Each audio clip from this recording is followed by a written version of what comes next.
Hello and welcome to today's video. So this time I'm joined by my friend Andy. Hello. And we are looking at Marx action figure Mike Hazard. So sit back, relax, and let's get to it.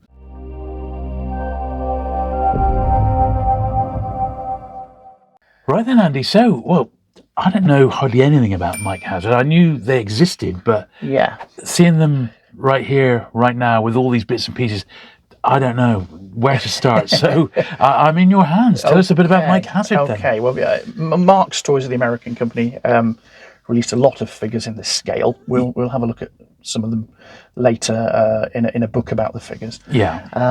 But this is the spy figure they did in the height of the spy craze in the 1960s. This figure was available from about 1966 to 1968. Right. This is the UK box. Yeah, which is this one here. Yeah, similar to the American one, but this is the British box. Okay. So yeah, Lewis Marx, Swansea. Swansea was their main factory in South Wales. Yeah.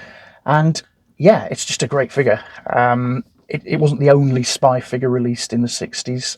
There were some others of licensed characters, but this was a generic spy. Mike has a double agent. Don't know why he's a double agent, but okay. He comes with an awful lot of gear, awful lot of pieces of equipment. He has 62 different pieces of equipment, which is crazy. Almost the most of any of the Marx figures. There's only one which had a bit more. But yeah, the pieces which we'll look at in detail, because I do actually have all of them. Brilliant. Took me a long time to get all of them. But we'll have a look. They're either made of soft vinyl, flesh or tan colour, like you can see on here is bulletproof vest. Yeah. And there's a belt there with you can hang things from. Cool. Well, first impression, it's actually quite a heavy doll. Yeah. He's wearing his tie. They got plug-in tie as well. So I've left those on the body, but everything else we'll see on. And the articulation, so knees. Yeah. And the feet are set by the look of it. Elbows. Yeah. Yeah. Elbows, shoulders. Yeah. And the head turn. And the head turns, and you can twist the hands as well. Right, so not as articulate, not quite as articulated as Action Man, but pretty close. Very close actually. But you can't move the waist or anything like that. No. But yeah, this size figure was produced by Marx in response to the success of G.I. Joe from 1964, and they did do soldier characters. They did a very popular Wild West series. Right. But this was, apart from the Girl from U.N.C.L.E. figure, this was the only spy figure. Got it. And yeah, like you say, all the figures were this sort of size, weren't they? It was all. They did do some smaller figures as well. Right. They did do some 7.5-inch size figures as well. Okay. Right. Yeah.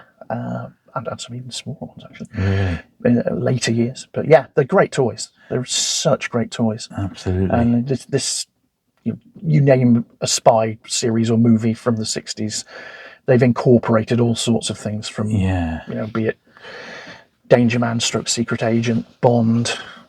Just looking at the box. The Avengers. Man from U.N.C.L.E.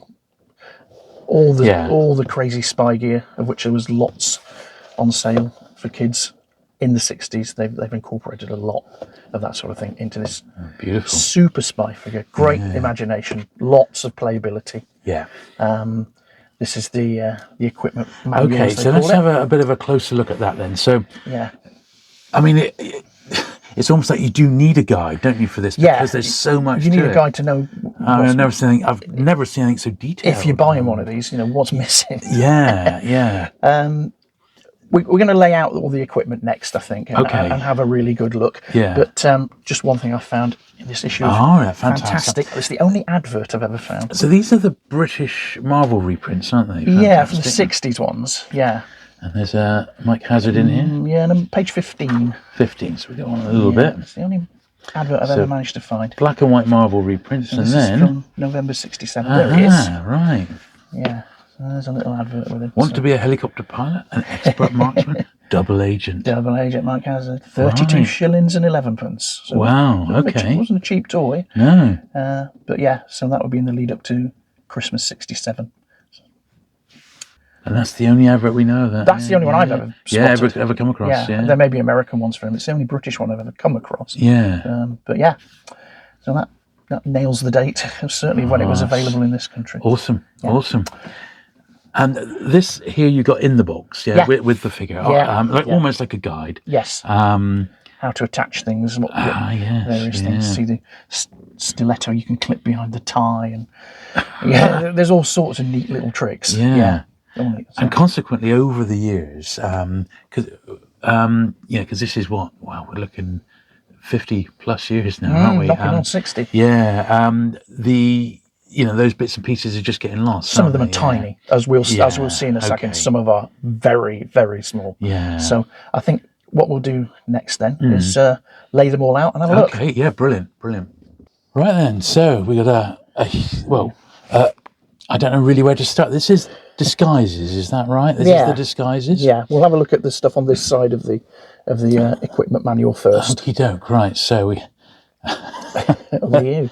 This is his dress hat with a concealed radio. With a concealed radio and a little aerial there. I see. Right. And then it goes. That's mad, isn't it? It is. That's actually really cool. Yeah. That's a really cool bit. This is a sort of... They put a lot of thought into this stuff. Then his bowler hat. Bowler a la Steed. And then a cap. More like a cap, False nose.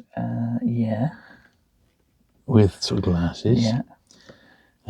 Infrared glasses. Oh, is that these ones? That's the black ones. These are the black ones. Yeah. So these are the polyplastic items. The black ones. And beard and glasses. Yeah. The wig. Yeah. So you could change his hair color. That's really cool. A face disguise. Yeah. Right. Yeah. We will have a look at a couple of other figures shortly with some of this gear on. Okay. Yeah. You'll see that works pretty well, actually. Yeah. Mission Impossible style false Mission face. Impossible style, yeah. Okay. And then what are these bits here then? So this is the tear gas pen. Down the bottom, right down the bottom. Oh, right. I see, yeah. And then a stiletto which clips behind the tie, which we saw on the figure just now.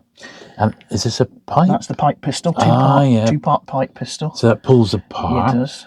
Then his cigarettes and lighter. Tiny you little can see how losable some of this stuff is. Yeah, absolutely. And then that's his Beretta. Yeah. Which is James Bond, isn't it? And then his holster as well. Yeah. And it shows you how all these bits. So some of these bits they went into the trench coat, didn't they? There's secret pockets inside the trench coat. Wow, yeah, there are secret pockets inside. Unusual for a Marx figure of this size to have cloth clothing. Right, I see. Yeah, most of the clothing with figures this size of this nature was vinyl. I see. But yeah, this one. I mean, that's absolutely mad when you think about it. You could load up his coat and get him into that, and then change it and put the gun on. There, absolutely astonishing amount of much stuff. playability. Yeah, absolutely amazing. That is. That really is incredible. It is. So we'll turn over now and we'll have a look at the rest of it. Oh my goodness! Right, okay. Right, Andy. So this is basically the reverse of the catalogue. Part 2. And once again, I mean, you almost don't know where to start. And you just put in your mind, imagine if you were a youngster receiving this, what an absolutely stunning present all this in would one be. package. Yeah, you just wouldn't know where to start. It's just insane.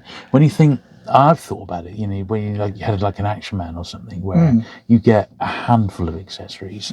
To get so many in with one toy is just incredible. This guy can actually grip things as well. Yeah, absolutely. Which G.I. Joe Action Man of the time couldn't very well. It's so interactive. It's incredible. So starting at this end then, we've got the automatic pistol and the Derringer, which are those two then. And you've got I can see the handcuffs. Which actually work. Okay. And a walking stick rifle. Yeah. Okay. And then what's the Luger pistol barrel? With the silencer. Right, that's that one there. And then you've got the hand grenades. Yeah, and 3 hand grenades. Right. Yeah. And then on his belt, which we saw on the figure earlier, you could then hang these pieces, so they would just sort of hang loose. Then a tape recorder, the key and the keychain, and a flashlight. Okay, that's amazing. And then communications, right? So this here then, this is a slide-out barrel. For radio. It's got little.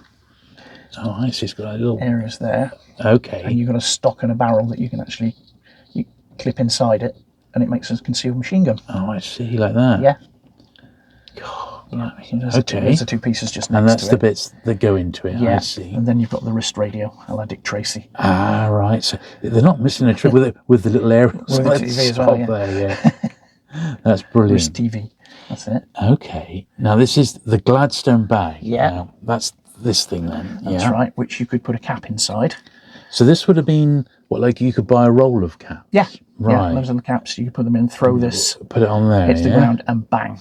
Yeah, right, I see. Very nice, clean example, because obviously some of them got used, so they're not as clean as that. It says round caps preferred, although any type may be used. To activate explosive charge, turn the mechanism to the position shown by the dotted line. Place the cap in the air and carefully close the bag, and then you throw it on the ground there. I think that This bag, when activated, is designed to be carried gently. Then, in time of danger, is to be thrown at the enemy. Yeah. Bursting with explosive power. Oh God! So you'd throw it at someone, and then I guess it would bang. Then somehow. Yes, somehow. That is crazy. Then this is Mike with some of the different examples. How he could be holding the stuff. He's got his trench coat there with many accessories underneath. Yeah. There he is with his gun. Yeah. And there he's just holding like a rifle. Yeah. And then this next bit is all around the attaché case. Yeah. So again, this has got a cap mechanism, nice clean one. Oh yeah, okay. So you put your caps in there somehow underneath. Oops, underneath maybe. Yeah. Yeah. Okay. And then it says, you pull that metal bit back and you put the cap underneath. That makes sense. Slide it in. That's right. Oh, now this actually could hold the knives. Yeah. So if we close that, close that up. That one would have gone in. You've got a concealed knife. Oh, look at that! A la James Bond. James Bond. He had his sovereigns in his case. Do you remember that? Yes, From Russia with Love. Yeah. But Mike Hazard, he carries a knife because that's a big one as well. Cool. Yeah, you could do some serious damage with that bad boy. That's really nice. Mm-hmm. And then moving up again, we've got earphones that plug into the side of a pistol, as shown by the. So we'd have that big pistol there. That's the pistol. And he'd put that cone on the end. Yeah. To pick up sound. I see. And you've got a camera to click on it. So the camera would go on. Oh, this is ridiculous. This is like Mission Impossible, isn't it?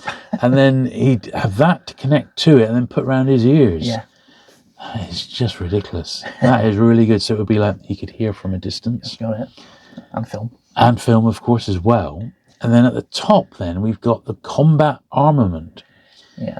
So that's this one here. That's a spring-loaded launcher. Okay. Oh, yeah, I can see the spring in it. Yeah, which has a separate O-ring at the end, which is quite often missing there. That bit there, right. That there. And could this have caps as well, then? No, it just fired. That's the O-ring, not that end. No, it fires these little...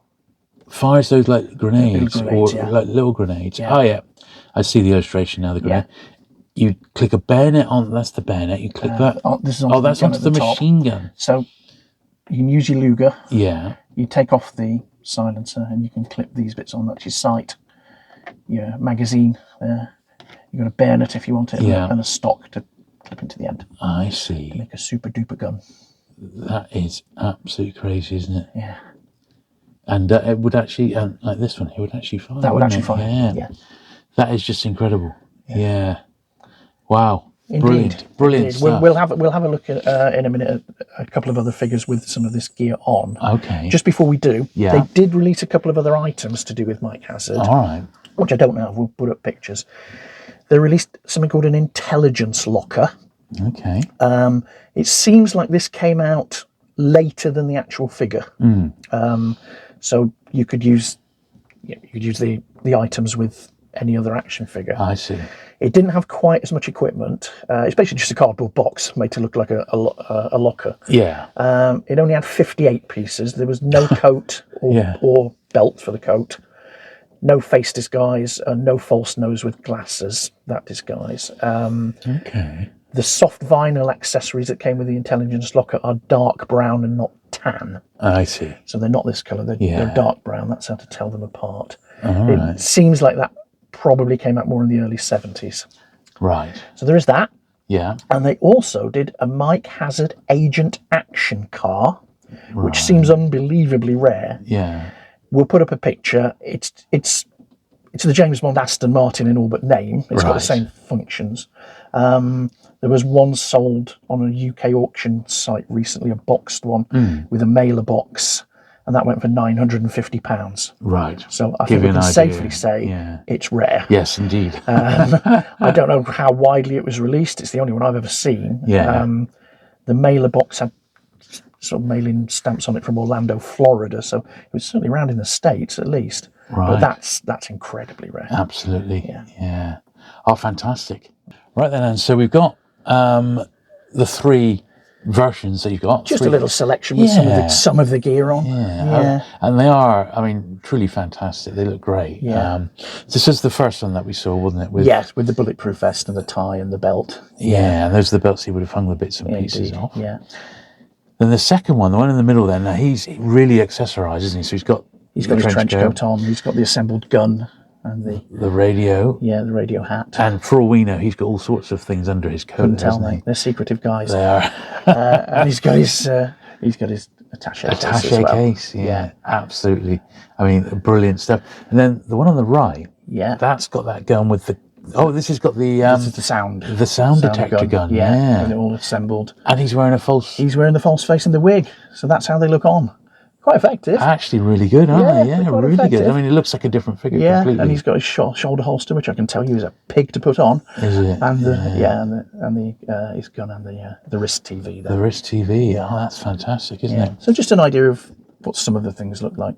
Yeah, in various forms. Yeah. Yeah, I mean, it's just really good, isn't it? I mean, I don't think there is a toy which has got so much play value as this.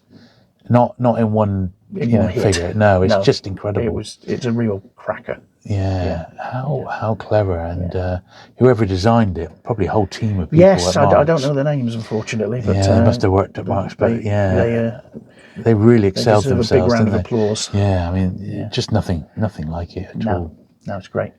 So next we'll have a look at a book about Marx action figures. Okay, yeah, excellent stuff. All right, so here's the Encyclopedia of Marx action figures, and I see it was from that great mag Toy Shop. I used to get that all right. So this is still the best book on Marx action figures. Wow. It's from 1999. Okay. But it's great. Look at this. Still nothing better. Yeah.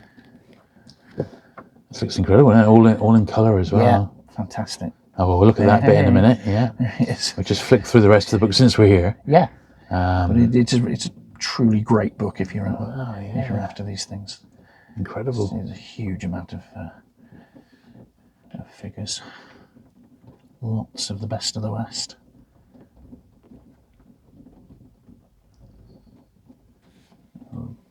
Very popular long-running line. Yeah. And go right back to some very early ones. Yeah. They're all nice. Okay, but we're looking at 115, wasn't it, approximately? 117. 117 to start. Okay. Just a quick look at the Johnny West. There we go. So there's the equipment locker. Ah, right. Yes. Okay. Yeah. So it was quite just to reiterate, plain and generic, wasn't it? Fairly. Yeah. Like you say, the darker tan pieces there. Yeah, the darker brown soft vinyl pieces. And then just a couple of pages on the lad himself. There he is. There we go. So that's the US box. Ah, yeah. Yeah, just have a quick look. But yeah, very nice. So that's another way of finding out what all the pieces are. Yeah. Yeah, amazing. Yeah, and we just turn over, there's the other spy figure they did, which we've mentioned in a previous video when we did Girl from Uncle trading cards, I think. Yeah. They did Girl from Uncle April Dancer figure as well. That's their other spy figure. Yeah. Which is much rarer than Mike Hazard. Right, understood. Yeah. Oh, lovely. Oh, very interesting. Okay, Andy, so Infinity magazine. Yeah, this is the UK monthly Infinity magazine. This is issue 68, which came out in December 2023. And this is how I first found out about the collection of a guy called Danny Biederman. Yeah. Who collects screen-used TV and movie props, but spy gadgets and artifacts. I thought as we're doing Mike Hazard with all this spy gear, we'll have a look at this as well. Yeah, okay. So there's the chap himself from California. He has a massive collection of about 4,000 items. He does a travelling exhibition called The Incredible World of Spy-Fi of about 60 of the choicest items. Right. The first one he did actually was for the CIA. Okay. He was asked to do one for the CIA at their headquarters in Langley, Virginia, purely for CIA staff or visitors. That was in 2000. But he's also, it also now appears at other venues. He also contributed to a documentary in 2002, I think it was for the Discovery Channel, CIA Hollywood Spy Tech. And he last June 2023, this was in London, didn't know about it at the time, at the second London Action Festival, which they call a festival of visual storytelling. It's across various West London venues. It's like film screenings, Q&As, panels, etc. Yeah. There's a very good little 10-minute video on YouTube, actually, which has been produced by the website denofgeek.com. Oh, yeah, I know that. Which has got an interview with Danny Biederman. Very good. Okay. You'll find it Brilliant. if you search for Den of Geek Danny Biederman, you'll find it. Well worth a look. Brilliant. Oh, really interesting. Yeah, that's great. So he produced a book in 2007. Which is this? And here it is. Yeah. Okay, great. Wow. Okay. Our Chronicle books, one of my favourite publishers. They do beautiful books. They do indeed. Yeah, I really like Chronicle. So he's always been That's a Bond. there's all sorts of stuff in here. Wow. So he was a fan of the spy genre. Yeah. Starting really with Man from U.N.C.L.E. He says he can remember his mother getting into the Man from U.N.C.L.E. From the second episode on. And so just take a look at the stuff in here. James Bond shoes. Yeah.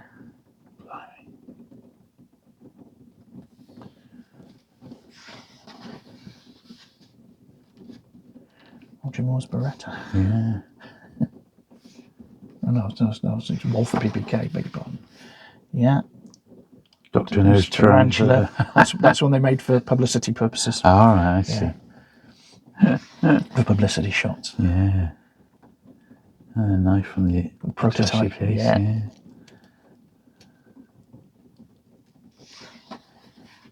and you get all sorts of stuff from auctions, and sometimes it's people who know he collects this stuff who get in touch. People who worked on the films and have kept things. Yeah, all sorts of ways you get stuff. That's good, isn't it? Yeah. But it's quite a book. Yeah. Not hard to get. You can get it on Amazon.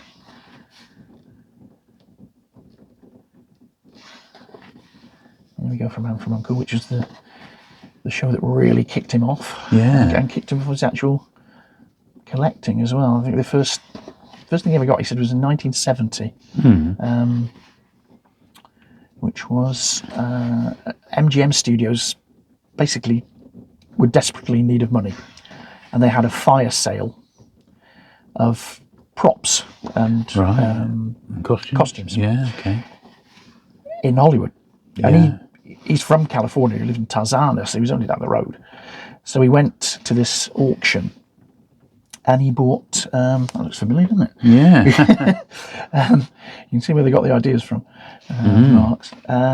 He bought 3 thrush guard uniforms, like so. All right. Which weren't even in the auction. Right. They were on racks for $5 each. They weren't even, they were for sale. Not even done as props. They weren't even in the auction. And he bought 3 of them. And that's what really started him off with all the collecting, Oh, that's mad, isn't it? Yeah. It does remind me when I used to do my amateur dramatics. There was if you're doing something historical, you just go to a general theatre company and they could provide the entire cast with, say, something from the Henry VIII era, for example. Yeah. And there was one, I think it was a friend of mine had told me, this is in the 80s, they got sent a load of stuff for one of the the amateur dramatic plays they were doing, and it was from one of the Carry On films because it had Bernard Breslau's name inside. It was like a chess play. Oh wow! I think it was what was the Roman one they did? Carry On Cleo. Cleo, yeah, I think it was from that. Oh wow! You know, and they didn't think anything of it. They just used it for the week and then sent it back again. This stuff crops up, doesn't it? From but it had Bernard Breslau's name inside. It's like wow. Yeah. You know? Yeah, Alec Guinness's cloak from the first Star Wars film. Yeah, it was the same sort of thing, I think, you know. Yeah, and he's had stuff that there was a place in Hollywood called Ellis, I think Ellis Props or something like that. He's had stuff from there. I think there's stuff still out there. I'm sure there is, you know. Yeah, there will be. He knows there's stuff warehouses in collections. Yeah, crazy, isn't it? Yeah. But some of the things like this were kept by people who worked on the shows. Yeah. Salvage stuff when things were being junked. Yeah. So much of it was just thrown away, wasn't it? Yeah. There's some amazing stories of how he's got hold of stuff. Yeah. Too many to go through now. We're just having a quick look through. But that's a fantastic book. It's an interesting read. We're tracking down one of these, I think. It's an interesting read.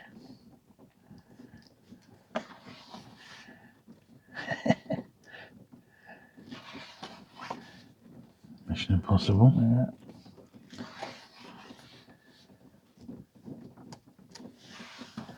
All sorts of stuff.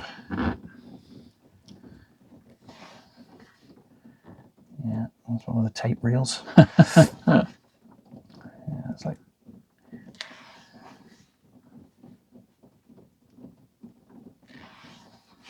a lot of Mission Impossible stuff.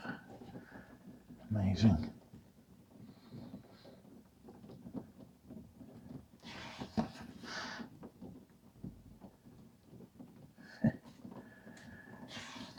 And a friend of mine, he got friendly with Hazel Court, the Hammer actress, and he was trying to track. She was living in Hollywood, and he was tracking stuff down for her. And he was staying there with her one day in Hollywood. We would go out twice a year and just stay with her. Right.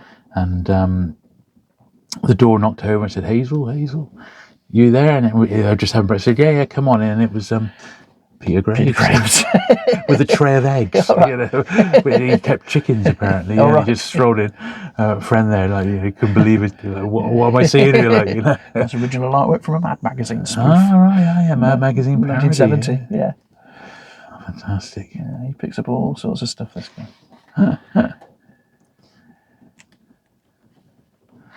Rowan Atkinson. Yeah.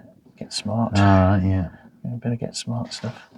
Including the shoe phone. That's it, yeah. The iconic shoe phone. Yeah. Yeah, which somebody kept, just couldn't bear to throw it away. He eventually goodness, got his hands on it.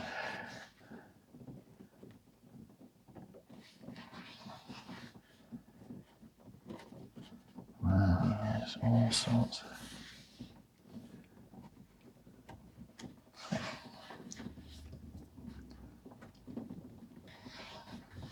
That's a great book, isn't it? Armand Flint, yeah, got some Flint stuff, yeah. I think he's after as the lighter. There's a trick lighter from the Flint films. Right. He knows that still exists. He's never been able to get it. So it's from the Silences, Matt Helm films. Yeah. Austin Powers glasses. Yeah. So slightly more modern stuff. Yeah, here's the Avengers. Yes. Yeah. Nice. If you just go back to the Avengers, please, I think we just skipped a page. Did we? Oh, no, was it later on? Okay. Big pardon. I Spy first. Here's the Avengers. Yeah, got a couple of nice Avengers pieces. John Steed's bowler. Wow, look at that. Yeah. Which he bought off a couple who had it, and Patrick McNee lived in California. He saw a piece about it in the paper. All right. And he'd worked in some capacity with Danny Biederman. He knew him. And he phoned him up and said, I see you've bought this bowler. Do you want me to verify it for you? All right. And he described it, and he said he named the couple who had it, and Patrick McNee said, "Yeah, that's the one I kept." That's the one. And donated. Yeah. Oh, amazing. And Emma Peel's leather trousers. Yeah, look at that. Yeah. Amazing.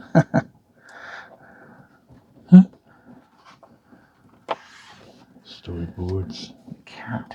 Yeah. Saint. Honeyworth. Yeah.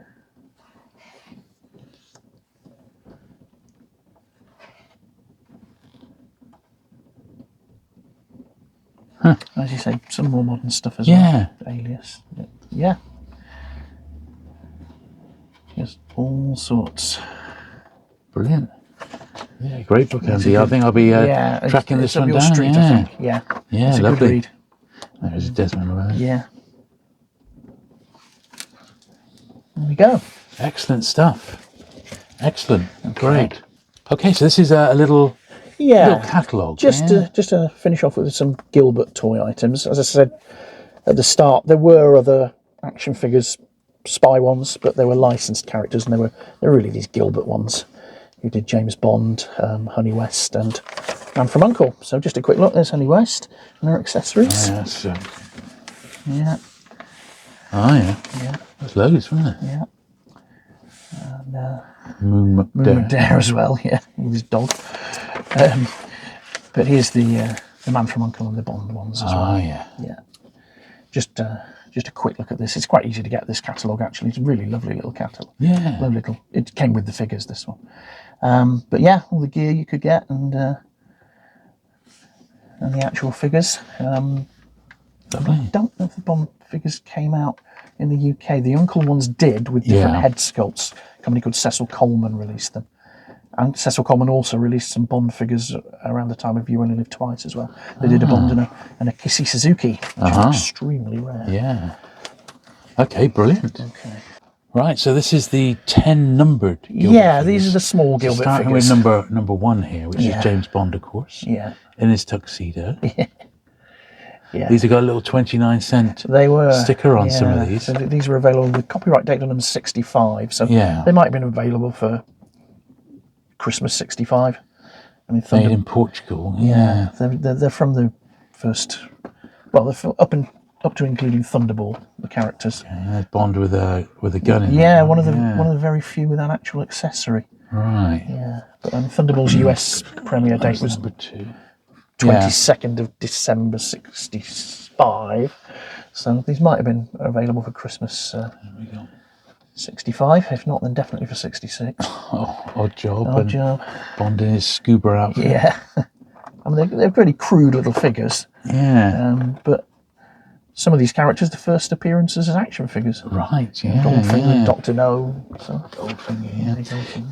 Am I right? They had a small find of this sort of stuff in the 80s. Yeah. Was it in the 80s? Yeah, they did. A little warehouse find of some sort. Yes, they did. Yeah, that's certainly good. Oh, yeah, that's quite good with his patch. Yeah. Domino. Yeah. And finally, Dr. No. Dr. No, yeah. Cool. Yeah. Yeah, these were sold on a rack. Yeah. A rack spinner, rack spinner. Oh, fantastic. Yeah, so just thought we'd have a quick look at those to finish. Yeah, oh, brilliant. Well, once again, Andy, I think you could say an incredible selection of stuff. Thank you for bringing it all in for us today. You're welcome. To have a look at. It's been spy crazy, hasn't it? Yeah. Today. Well, we haven't even discussed it, but what is next time? What's happening? Oh, yeah. We'll do a kind of follow-up to your recent Star Trek books video. Okay, yeah. We'll have a look at the Star Trek New Visions comic series, which was put out by IDW. And basically photo novels, newly generated photo novels of the classic series. Okay, sounds excellent. We'll have a look at those. Excellent. Okay, brilliant. Well, once again, thanks very much for coming along. If you've enjoyed this one at home, do please give it that thumbs up. Do please hit the subscribe button if you've not already for an eclectic mix of 60s action. And I look forward to seeing you again very soon. Bye. Bye.